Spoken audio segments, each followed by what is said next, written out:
Assalamualaikum warahmatullahi wabarakatuh.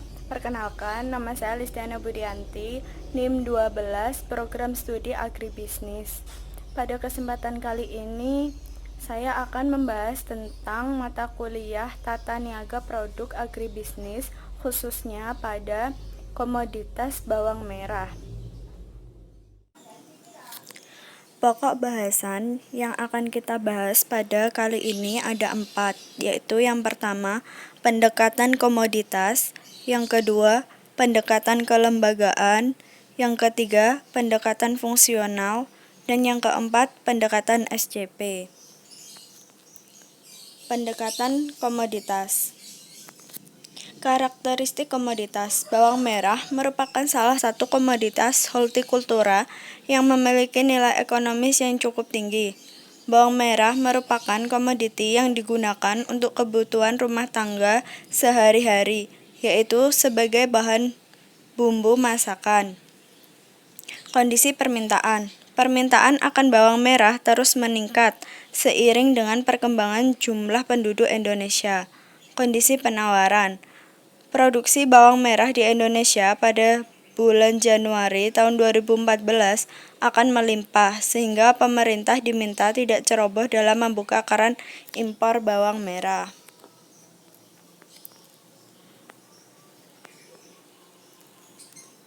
Pendekatan kelembagaan. Ada petani, pedagang penebas, pedagang pengumpul, pedagang besar, pedagang pengecer, dan konsumen akhir.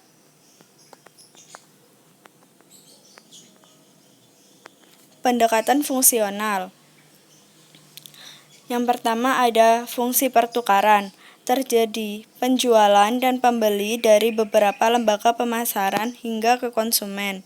Yang kedua, fungsi fisik. Penanggulangan risiko bawang merah busuk. Yang ketiga, fungsi fasilitas. Terjadinya pengangkutan atau distribusi dari petani agar bisa ke tangan konsumen.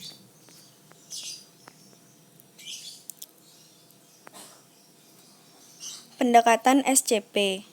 Ada market structure, market conduct, dan market performance. Market structure berdasarkan karakteristik.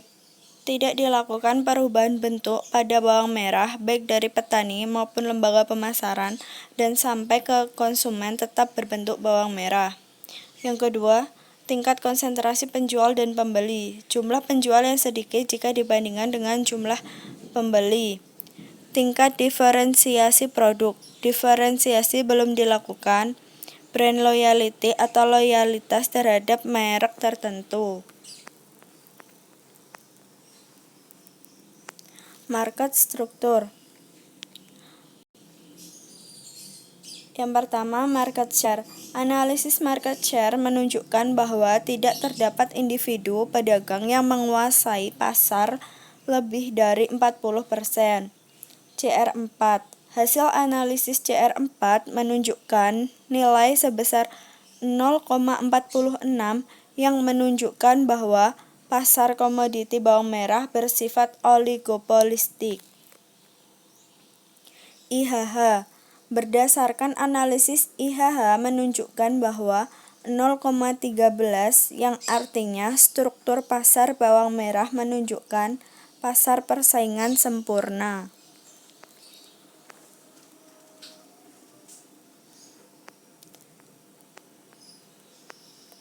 Market conduct. Yang pertama ada petani. Petani merupakan produsen bawang merah. Yang kedua, pedagang penebas. Pedagang penebas ini biasanya yang melakukan pemanenan. Pedagang pengumpul. Pedagang pengumpul ini yang membeli hasil panen dari petani. Pedagang besar. Pedagang besar biasanya yang membeli dari beberapa pedagang pengumpul yang skalanya lebih banyak. Pedagang pengecer. Pedagang pengecer biasanya membeli dari pedagang besar agar mendapatkan harga yang lebih murah. Konsumen akhir membeli bawang merah dari pedagang pengecer untuk dikonsumsi.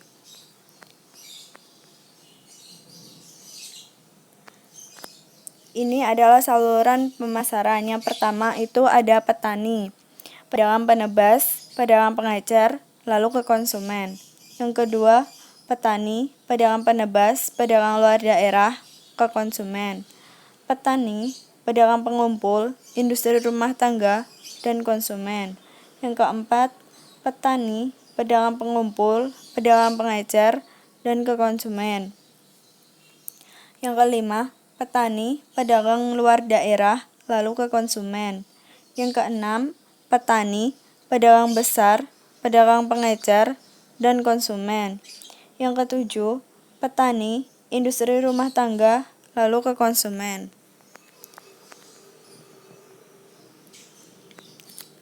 Market conduct.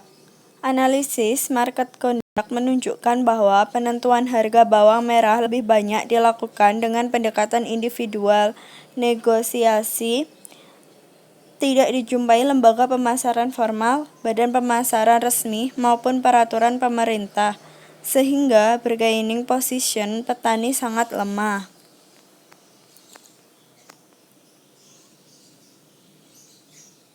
Ini ada tabel analisis share pasar bawang merah.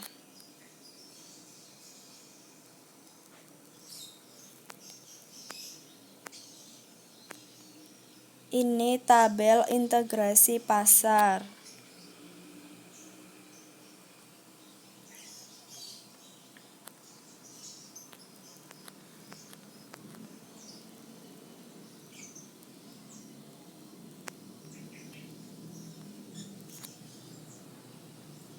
Market performance. Analisis market performance menunjukkan bahwa biaya pemasaran, margin, dan keuntungan antara jenis pedagang dan saluran bervariasi.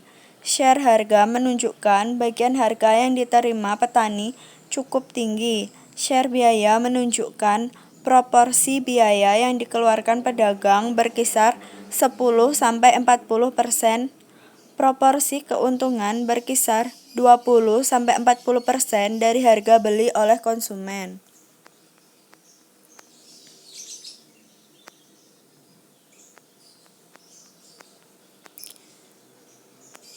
Itu yang dapat saya sampaikan. Apabila ada kekurangan, saya mohon maaf. Wassalamualaikum warahmatullahi wabarakatuh.